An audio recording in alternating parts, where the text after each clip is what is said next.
por estar a tiempo, antes de tiempo. Ok, ¿me escuchan todos? Sí, el Bueno, único que no te escuche es el que no te va a contestar esa pregunta, así que técnicamente sí. claro. Iniciamos con el abordaje del paciente pediátrico con dolor articular.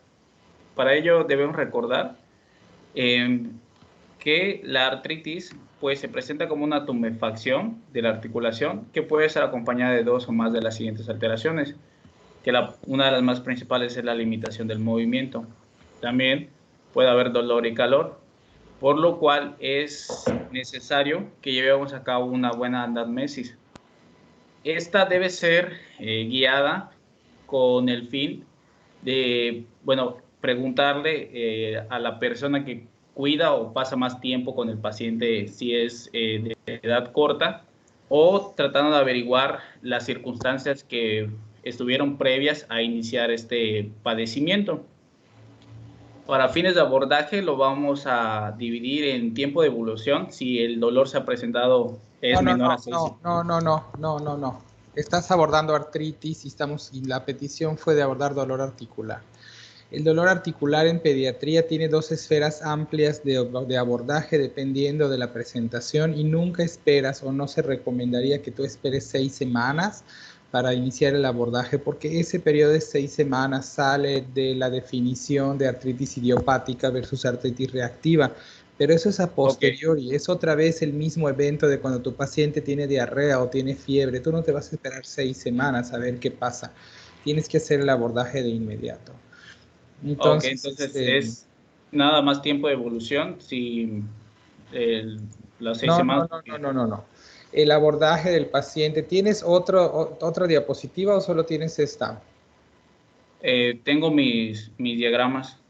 Ok, para ver cómo están. Pero el abordaje de tu paciente, independientemente del tiempo que lleva, lo vas a hacer en función de esto, claro.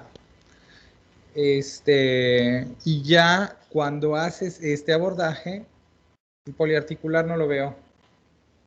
¿No Ah, trae sí. nada?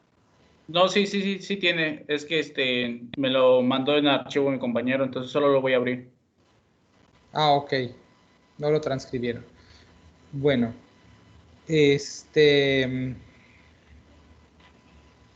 ya que haces el abordaje de tu paciente con dolor articular, es que estas preguntas que tenías del otro lado, al lado izquierdo, son las que vas a incorporar. ¿No? ¿Cuánto tiempo tiene? ¿Le duele o no le duele? Entonces las preguntas, por ejemplo, la pregunta de rigidez matutina no tiene sentido si estás abordando a un paciente con una dolor monoarticular. ¿Me explico? Ah, Entonces, ok. claro, entonces esas preguntas son las herramientas que vas a tener para el abordaje, pero vas a usar algunas sí y otras no, dependiendo de lo que tenga tu paciente. Igual alteraciones cutáneas, si lo que tienes es un esguince, pues la verdad es que no pega, ¿no?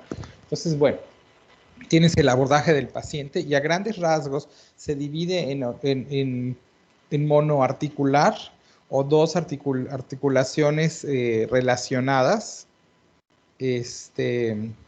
Contiguas o o simétricas, ¿no? simétricas, y esto tiene que ver con la actividad física que pudiera derivar, ¿no? Entonces, ambas rodillas o ambos hombros eh, te tendrían que estar, o el hombro y el codo de un solo lado, te tendrían que estar llevando a preguntarte si no es la actividad física, puesto que las causas ortopédicas o traumatológicas son mucho más frecuentes que las causas autoinmunes.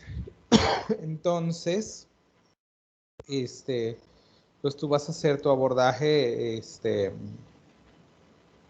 desde el punto de vista cuando son dos articulaciones, como si fuese de ortopedia, siempre y cuando cumplan esa condición. Cuando son dos articulaciones cuya función no tiene relación, entonces pues, se vuelve menos probable el ortopédico, ¿no? Entonces, bueno, Sí.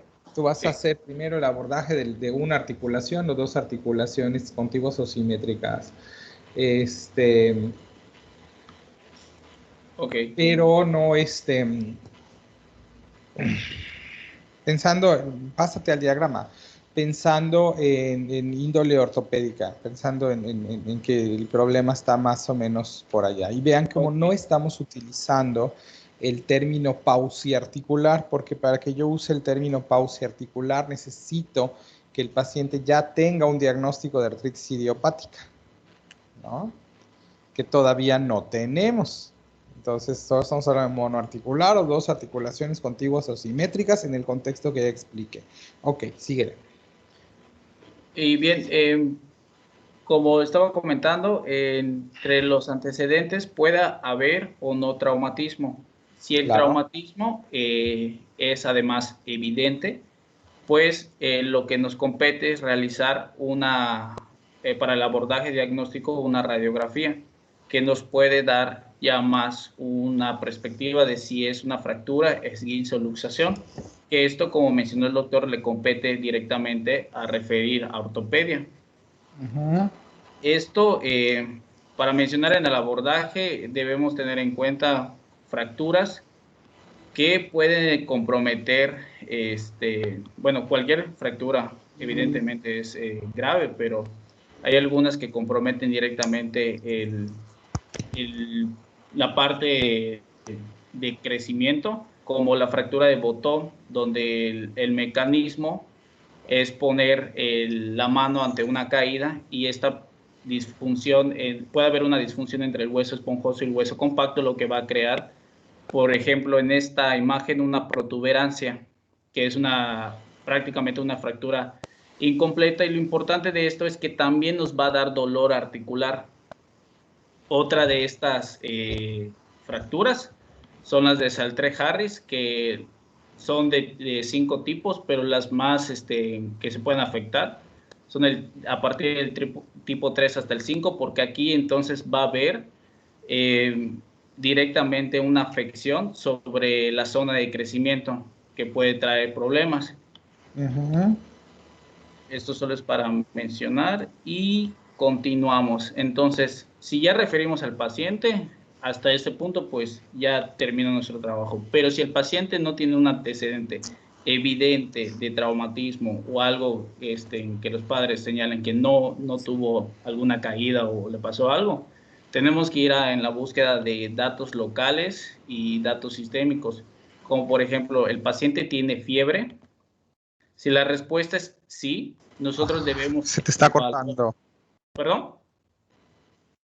Se te está cortando la comunicación, pero bueno, ojo que esguince y luxación van a dar radiografía normal. Y entonces los esguinces cuando son ya tuvieron todo el tercer año de medicina, la mitad de las clases fueron acerca de esto, ¿no? De fracturas, esguinces y luxaciones. Pero los esguinces y luxaciones, las luxaciones son muy claras, ¿no? Una luxación no espero que ponga ningún reto diagnóstico, pero un esguince sí, y todavía faltan otras alteraciones, ¿no? Porque podrías tener, lesión de menisco o ruptura del ligamento, o sea, hay otras lesiones. Y estos serían más evidentes con un Reumatismo y que, perdón. Estas serían más evidentes ya con un ultrasonido si no ven en una radiografía, ¿no? Sí, claro, y no está puesto en tu diagrama. Haces radiografía y haces la placa, si no ves la placa, nada. Entonces es posible que haya una lesión ligamentaria o de meniscos, ¿no? O entonces, el estudio que sigue ahí, claro que finalmente lo va a hacer ortopedia, ¿no? El estudio que sigue, como bien dices, es un ultrasonido, y si el ultrasonido no es concluyente, pero la clínica es sugestiva, entonces el estudio que sigue es una resonancia magnética, que es el mejor estudio para articulación, pero simplemente no lo vas a hacer en todos los pacientes porque no es eficiente desde el punto de vista de costo-beneficio, ¿no? Entonces, si el ultrasonido es diagnóstico, pues es diagnóstico y ya acabaste. Y si tienes que hacer la resonancia. Ya dicha esa, no nos vamos a detener tanto tiempo porque otra vez es su clase tercer año de ortopedia. Nos queda este tema y onco, ¿verdad? Sí. Ok. Entonces veremos. Entonces solo vamos a ver esto de ortopedia hoy y mañana vamos a ver el otro dolor articular para que estemos a tiempo. Que yo esté a tiempo. Ok. Ok, entonces vemos efectivamente si no hay un antecedente de traumatismo y tienes un dolor bueno, y están los traumatismos, perdón, ocultos y los traumatismos evidentes, porque tú estás hablando de traumatismo en el paciente que se cayó, ¿no? Que se golpeó, Así es. O sea que es evidente y ahí está el antecedente. pero entonces está el trauma no evidente que hay que considerarlo dentro de las causas traumáticas, que es el trauma derivado de y entonces ahí metemos a la actividad deportiva, el futbolista, el tenista, el que juega básquet, el corredor, no sé, hay mil actividades físicas que podrían estar generando un dolor articular por uso de la articulación o por lesiones y no se considera necesariamente, es decir, una futbolista no necesita que le hagan un hachazo en la pierna para lesionarse la rodilla, se la podría lesionar simplemente porque está corriendo, ¿no?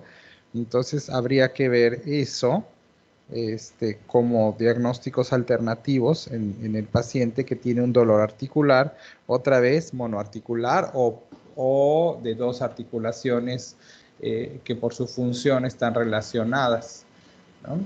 Fue que donde dijimos en contiguas o simétricas. Entonces, entonces cuando estamos hablando de traumatismo, en donde dice sí o en donde dice antecedente de traumatismo, en donde lo quieras poner, hay que poner que estamos hablando tanto de trauma evidente como de trauma no evidente, ¿no? O sea, para que tengamos correcto el contexto de traumatismo, ¿no? Y entonces aquí nos falta que nos hables de otras. No sé si lo tienes abajo en no, pero ahorita lo vemos, pero aquí es donde yo creo que queda mejor las alteraciones como, como las tendinitis, el codo de tenista, el dolor del hombro en el nadador, el Osgood-Schlatter, que son las lesiones de meniscos, eh, Sí las porque tengo es y pero, pero, hasta en algunos casos las tengo repetidas porque ante una evaluación donde, como usted indica, no hay un traumatismo evidente, pero hay una hiperfunción de la articulación, pues puede haber este tipo de lesión.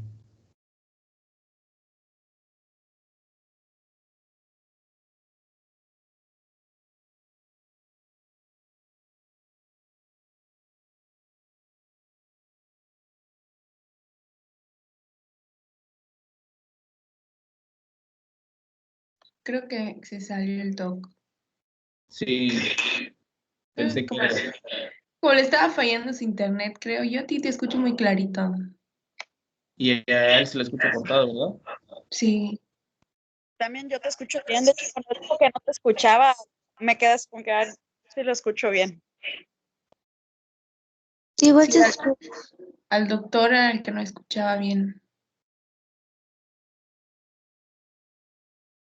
Y dijo que lo sacó en el grupo.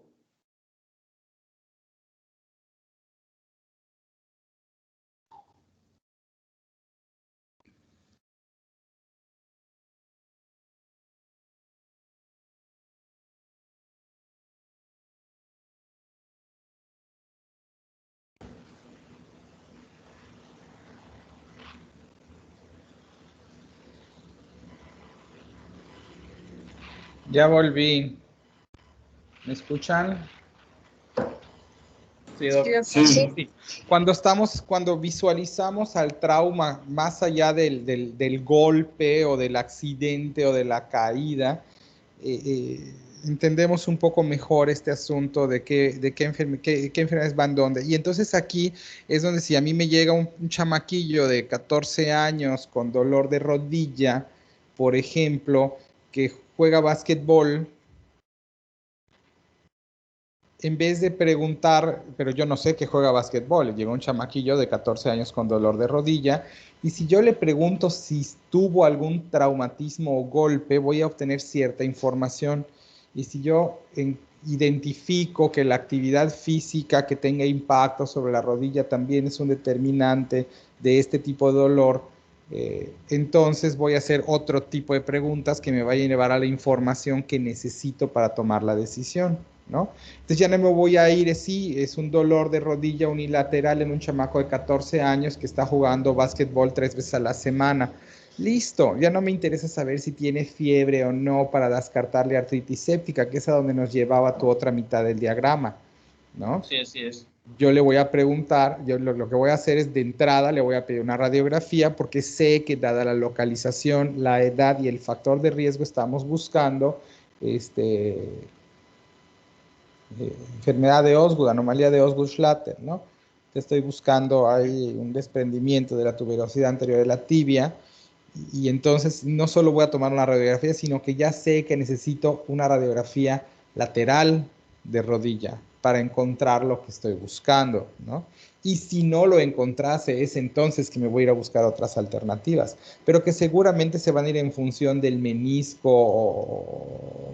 o de algo, ¿no? A nivel de los ligamentos cruzados o algo en función de la rodilla, pero desde el punto de índole ortopédica no infecciosa. Entonces, por eso es que el programa que ustedes tienen de la clase pasada y de los apuntes es diferente, pero estos son documentos vivos, así que hay que irlos editando. Entonces, creo que va mejor ahí, porque va a seguir la misma lógica. Le tomo una placa porque la estoy catalogando particularmente en ese lugar como traumática, ¿no? Visible, de algo visible por radiografía. Y si no encuentro nada, ya sé que lo que sigue es un ultrasonido, ¿no? Que no son cultivos, que no es por otro lado, ¿no? El único otro lugar que claramente ante trauma leve o incluso sin traumatismo se evalúa con radiografía como si fuese traumática, es el dolor de cadera de los preadolescentes. ¿Por qué, Rodrigo?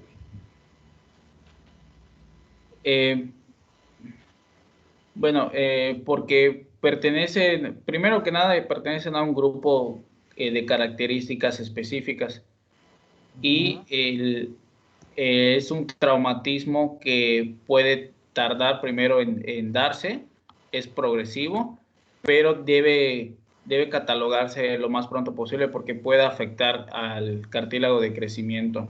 ¿Cuál es el problema de cadera en los gorditos? ¿Tienes radiografías de lo de la rodilla y de lo de la cadera? Sí, ¿Las puedes mostrar? claro.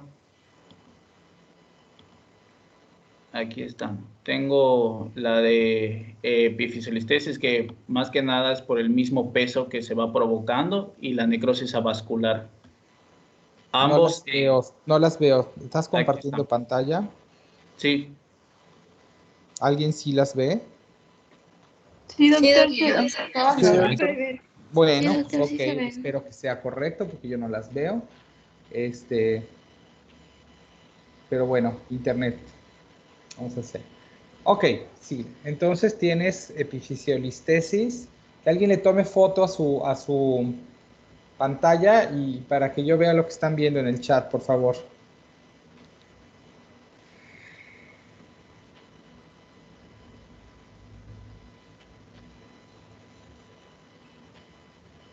Ok, síguele.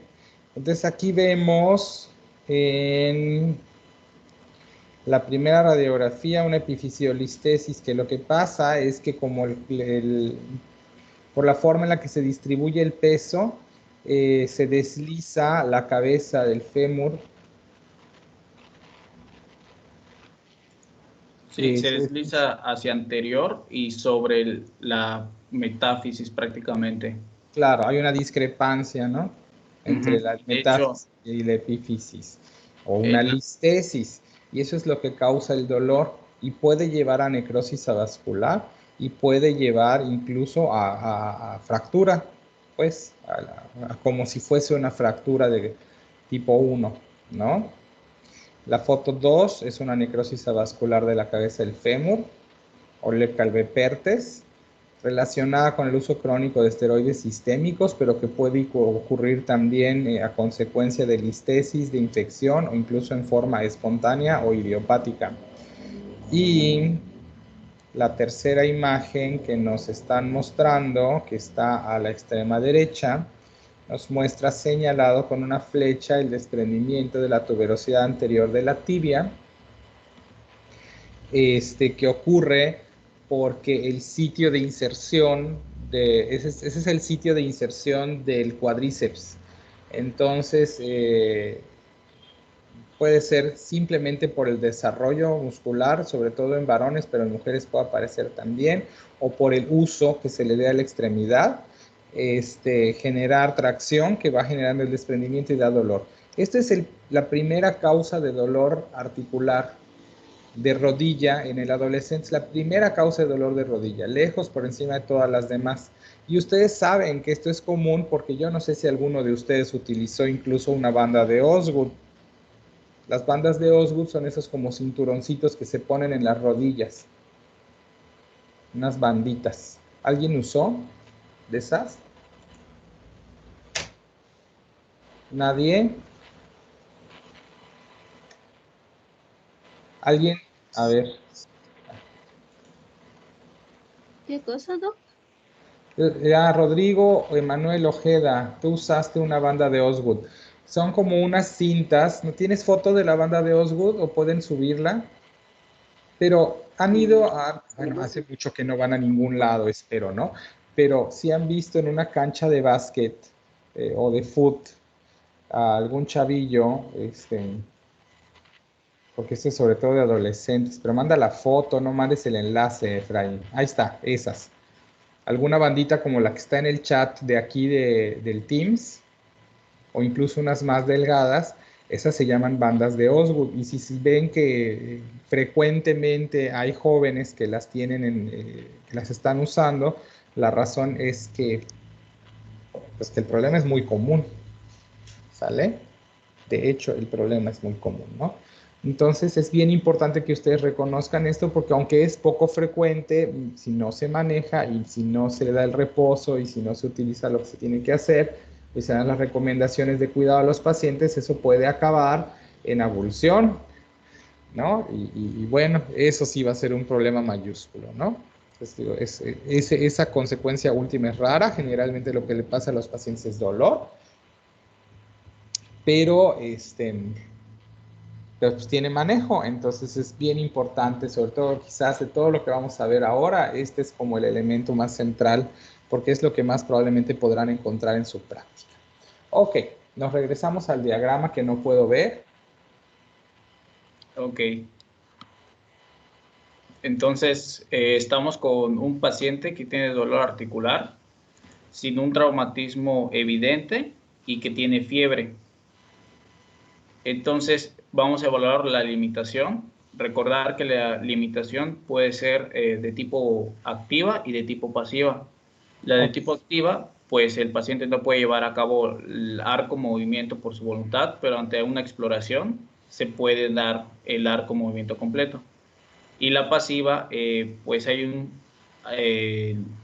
dolor que no puede llevar a cabo ni voluntariamente ni con una exploración el arco movimiento completo.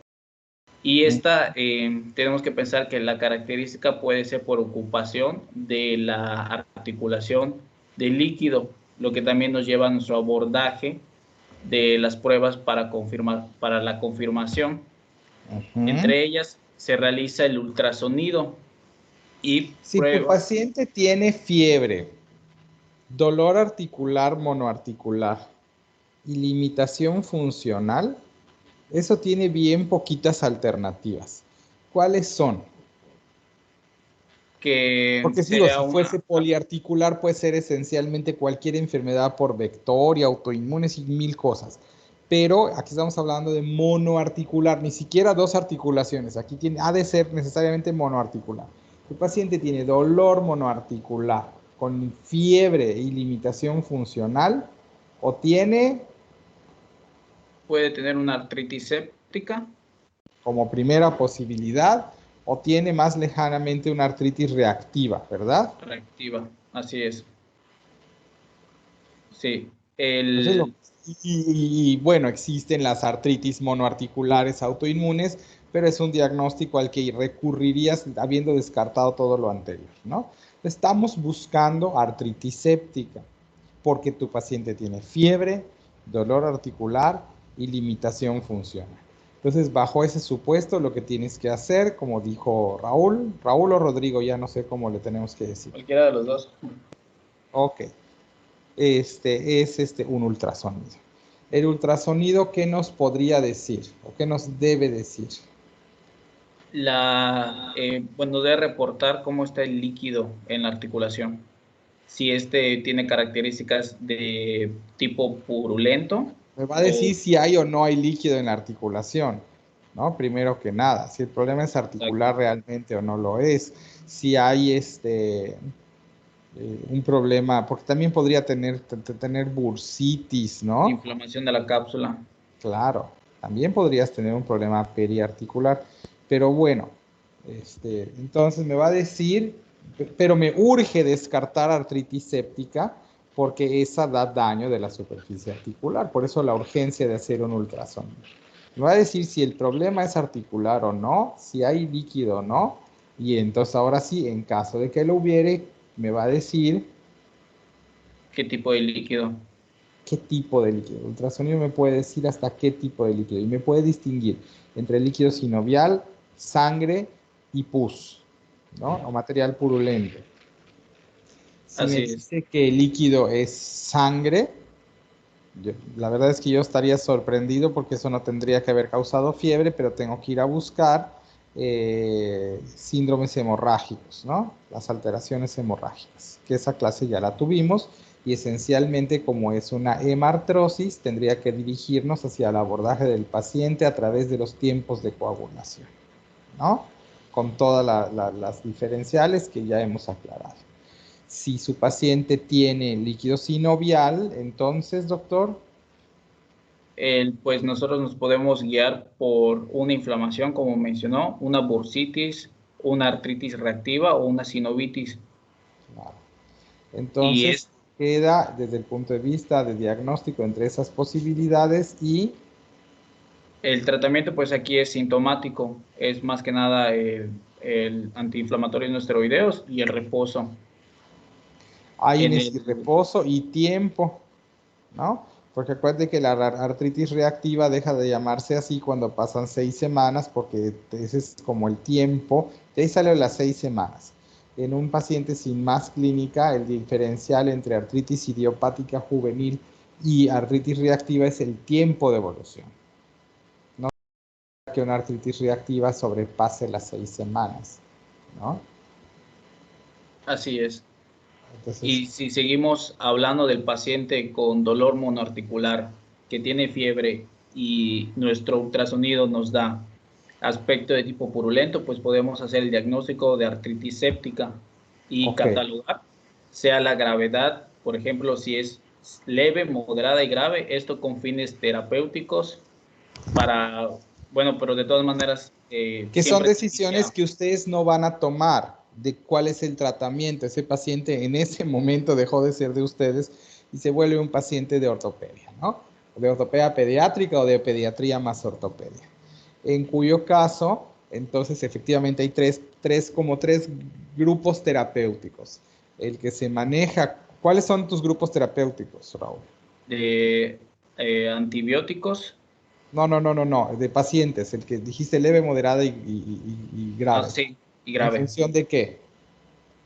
De qué tan afectada debe estar la articulación con el proceso séptico. De hecho, también tengo una placa de un paciente que sí Pero logra ver acuérdate que el diagnóstico lo estamos haciendo por ultrasonido. La placa solo nos va a mostrar hallazgos si hay destrucción ósea o de la superficie articular, que es justo lo que queremos evitar. Así que Así es. nosotros no tendríamos que estar utilizando placas en este caso para este paciente. Tendríamos que habernos ido rápidamente al ultrasonido.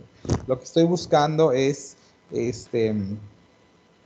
le van a hacer un ultrasonido y el ultrasonido les va a decir les dijo que es pus, y entonces dependiendo de cuál es la articulación y el volumen de líquido purulento que hay, el tratamiento pudiese ser conservador, antibióticos y vigilancia, o podría ser artrocentesis, evacúan el líquido purulento y cultivan este líquido purulento y entonces dan tratamiento pero drenan el líquido, o podría ser artrotomía.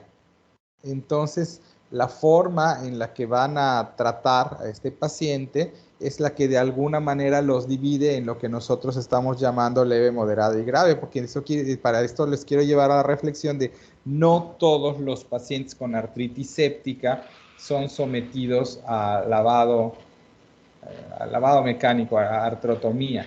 Ni siquiera todos los pacientes con artritis séptica son sujetos a artrocentesis. Es de hecho más con fines de terapéuticos. Ajá.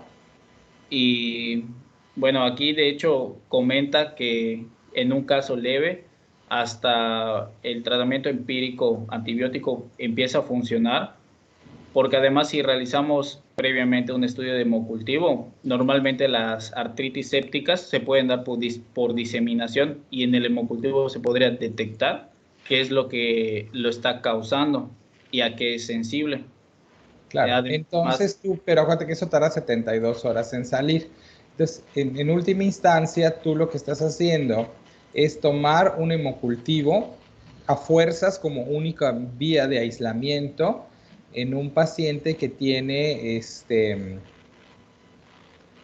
que tenga un líquido sinovial, un líquido purulento articular tan pequeño que no sea candidato a artrocentesis. Estos pacientes existen. Si tú no puedes hacer una artrocentesis,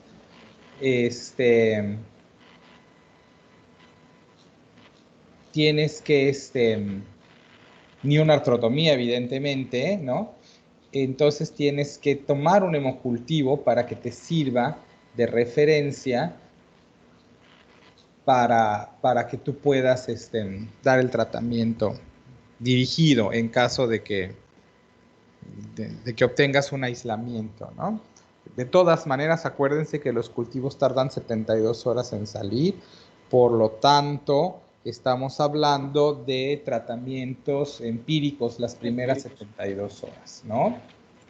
Entonces, ese es el asunto. Yo empiezo mi tratamiento empírico, el cual habitualmente dependerá de la edad, en donde vamos a cubrir de primera instancia gérmenes habituales de artritis séptica en el paciente preadolescente, y en el paciente adolescente, además de los gérmenes habituales de artritis séptica, tienes que cubrir gérmenes de adquisición sexual por las mismas razones que dijimos cuando hablamos de Orquídea epididimitis, ¿no?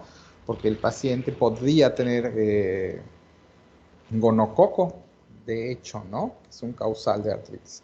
Entonces, así como ya saben cuánta confianza se le puede tener a los adolescentes, porque ustedes mismos no hace mucho que están saliendo de allá. Entonces, si ustedes tienen un paciente que tiene una enfermedad infecciosa que incluye dentro de sus factores de riesgo al contagio vía sexual, pues entonces tienen que considerar esos gérmenes dentro de las posibilidades. Además del cultivo, si obtuviste líquido por artrocentesis o por artrotomía, el cultivo del líquido extraído, y si no obtuviste líquido de esa manera, entonces tendrás que hacer hemocultivo también.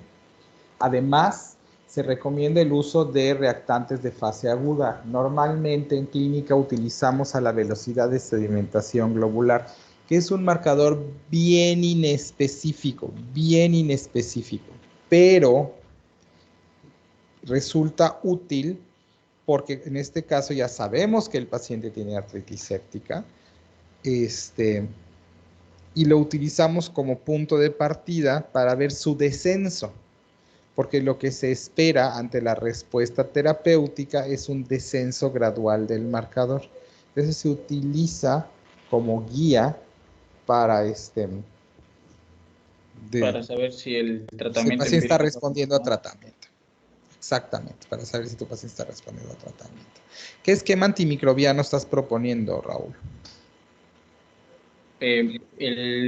bueno, en las en la información, en la biografía comentaba que en pacientes no adolescentes, lo más común es que Pero sea por... acuérdate que los apuntes no son bibliografía. Ok, Los apuntes no son bibliografía. Los apuntes son apuntes, nada más. La bibliografía son libros o revistas médicas de calidad. No pueden aprender medicina de apuntes. No es suficiente, es una guía nada más. No es suficiente, lo repito y que te repito. No me pueden argumentar que una respuesta es correcta porque está en los apuntes si la literatura publicada dice otra cosa. No se los voy a aceptar. No aprendan medicina de apuntes. Dami. Pues yo lo revisé de la GPC Ujú. y menciona, o sea, como dice que, o sea, los divide por grupos de edad de menores a 3 meses, les dan dicloxa con cefotaxima y amicacina. A los de menores a 2 años o sea, y mayores a 3 meses o que tengan menos de 3 dosis vacunadas de Haemophilus influenza y Streptococo pneumoniae, que le pueden dar cefuroxima, igual dicloxa más cefotaxima o amoxiclavulánico. Y Ajá. a los de mayores de 5 años, dicloxa, y a los adolescentes, ceftriaxona. Es correcto. Esa es la recomendación.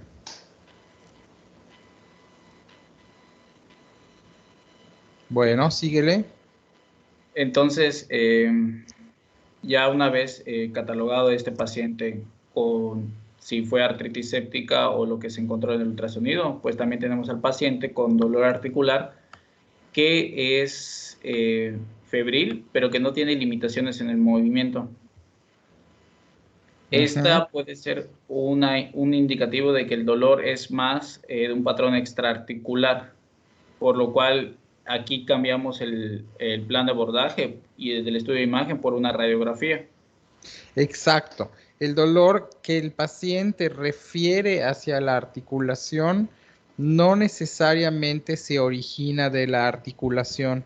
Si su paciente no tiene limitación funcional, entonces hay razones fundadas para ubicar la causa del dolor fuera de la articulación y por eso el estudio primero no es un ultrasonido, sino que es una radiografía. Así es, entonces la radiografía se puede encontrar normal y anormal. En caso de que sea normal, pues ya podemos regresar al camino de realizar el ultrasonido porque podríamos pensar en una lesión de tejido blando. Y si es anormal, pues puede ser un problema óseo. Entre los ejemplos está la osteomielitis, la osteocitosis, lesiones benignas del hueso igual. A ver un momentito. Sí. ¿Perdón? ¿Decías? Sí, que si la radiografía nos muestra que es anormal, podemos pensar en problemas óseos. Claro. Estos pueden ser osteomielitis, osteoartritis muy rara, histiocytosis y lesiones benignas de hueso, aunque estas es poco probable que puedan causar cuadros febriles, pero aún así se deben considerar. Y si la radiografía es normal, ahora nos tendríamos que sí ir a pensar en un problema de tejidos blandos y regresamos al camino del ultrasonido. Sí, esa parte sí la había escuchado. Claro. Y si tu paciente no tiene fiebre, perdón por la prisa, los que se incorporaron después o no leyeron el chat, pero es que me van a hacer una resonancia al ratito. No conseguí otra cita.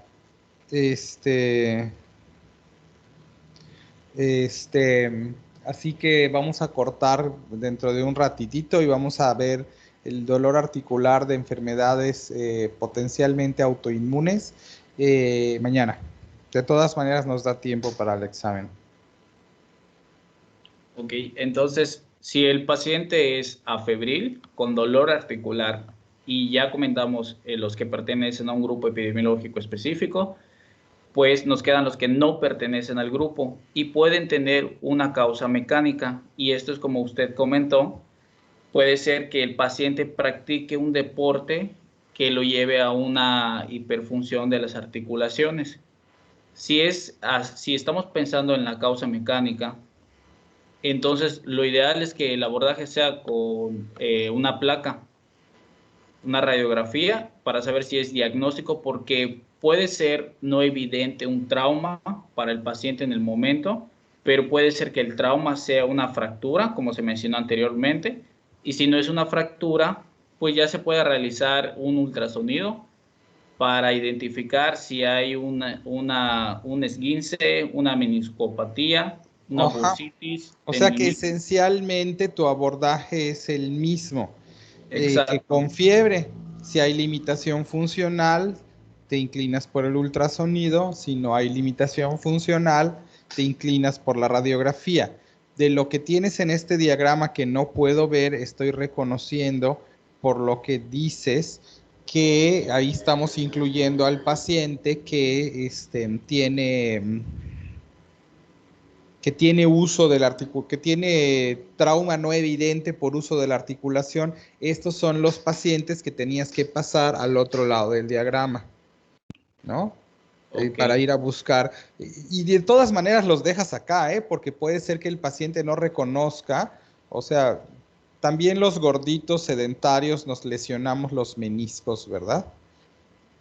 Y ese es el otro camino que sigue un paciente que no practica ningún tipo de deporte, o sea, que no se le puede agregar una causa mecánica por el uso de la articulación y solamente llega con el dolor, sin la fiebre y sin limitación de movimiento. Entonces nos vamos directamente a tomar el ultrasonido porque puede llevar a anomalías como de nueva cuenta la meniscopatía, la tendinitis o la artritis reactiva. Sí, y otras cosas. Por ejemplo, a mí me operaron de por un depósito de cristales en el tendón del manguito rotador del hombro que acabó siendo una pseudogota, ¿no? Y ya me está dando del otro lado. Y la verdad es que pues fue justo el abordaje que estamos diciendo, era un dolor sin fiebre, monoarticular, con limitación funcional activa, y entonces dijimos que era articular, y entonces tomé un ultrasonido y salió la calcificación, y ya de ahí procedimos a seguir el abordaje, pero ya dirigido, que acabó en que me operaron el tendón, ¿no? Entonces, este abordaje sirve para pacientes pediátricos y para pacientes adultos. Uno le va siguiendo. Mi esposa tuvo dolor de rodilla y no sabía por qué, pero era solo una rodilla y es que había empezado a correr. Y entonces, como estaba relacionado con el uso de la articulación, le hicimos un ultrasonido, no salió nada. La checó ortopedia, le dijo que sospechaba que era el menisco, pero el ultrasonido está normal. Entonces le hicieron una resonancia y salió el diagnóstico. Esta lógica que les estoy diciendo funciona muy bien para estos abordajes, en donde puedes o no, puedes empezar con un ultrasonido o puedes empezar con una placa de acuerdo a la información.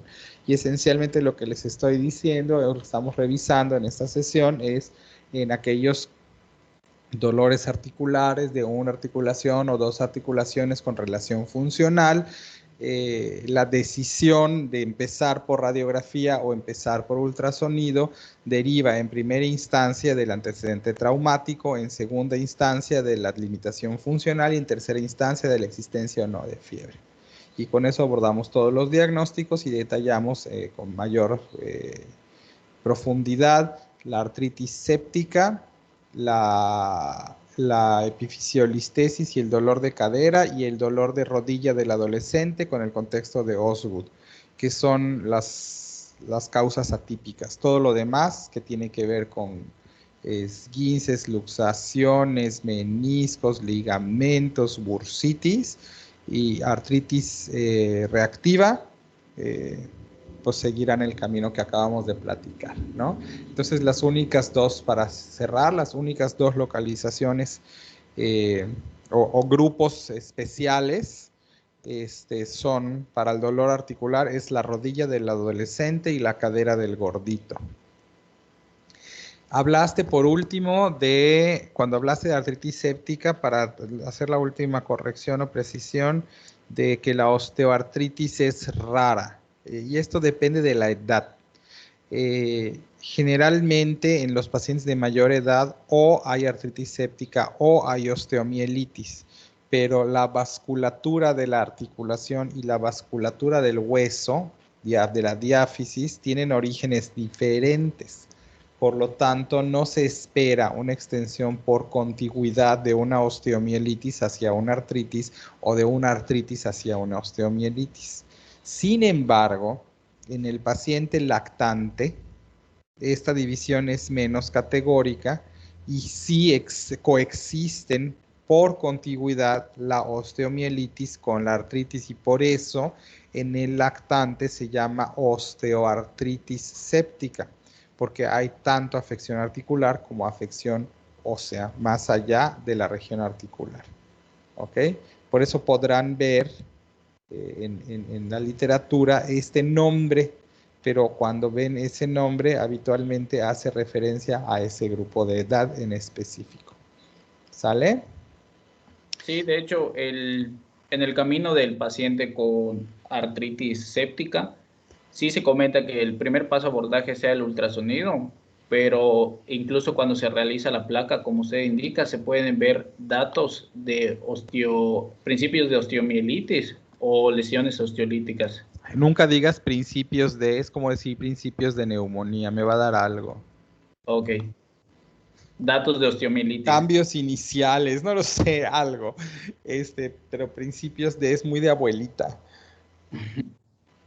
Y aquí, de hecho, tengo la placa donde se ve directamente. Que no puedo ver, pero bueno. En la articulación el daño osteolítico causado por una artritis séptica. Ok. Bueno, pues obvio de las circunstancias que me aquejan, nos vemos mañana porque me van a magnetizar hoy, ¿por qué no? Y pues nos vemos mañana al horario habitual. Y pues ya, gracias.